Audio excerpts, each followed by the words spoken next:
தற்போது கிடைத்த அண்மை செய்தியை பார்த்து வருகிறோம். கிருஷ்ணகிரி மாவட்டம் ஹோசூரில் உள்ள பிரசித்தி பெற்ற கோவிலில் வழங்கப்பட்ட பிரசாதத்தில் பாம்பு கிடந்ததாக பக்தர்கள் அதிர்ச்சி தெரிவித்துள்ளனர். கூடுதல் விவரங்களை செய்தியாளர் பாஸ்கர் வழங்கிட கேட்கலாம். பாஸ்கர், வணக்கம். இது குறித்தான் முழு விவரங்கள். வணக்கம் சிந்துஜா. அதாவது கிருஷ்ணகிரி மாவட்டம் ஓசூர் மாநகரத்துல பிரசித்தி பெற்ற சந்திரசூடேஸ்வரர் கோயில் வந்து மலையின் மீது அமைந்துள்ளது.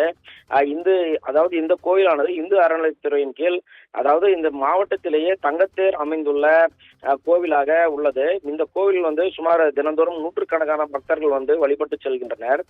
மேலும் வந்து பக்தர்களுக்கு கோயில் வளாகத்திலேயே கட்டணம் செலுத்தி பிரசாதமாக புளியோதரை, தயிர் சாதம் ஆகியவை பெற்றுக்கொள்ள பிரசாத சென்டர் வந்து இந்த கோயில் வளாகத்தில் வந்து செயல்பட்டு வருகிறது.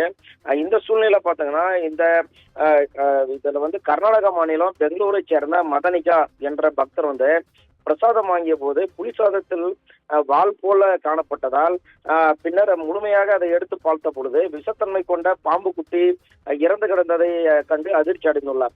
மேலும் இது குறித்து கேட்ட பொழுது பிரசாதம் விற்கும் நபர் அலட்சியமாகவும் பதில் கூறியதால் பக்தர்கள் இந்து அறநிலைத்துறை செயல் அலுவலரிடம் புகார் மனு அளித்துள்ளனர்.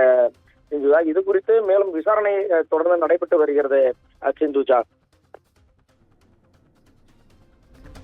விவரங்களை வழங்கியமைக்கு நன்றி பாஸ்கர்.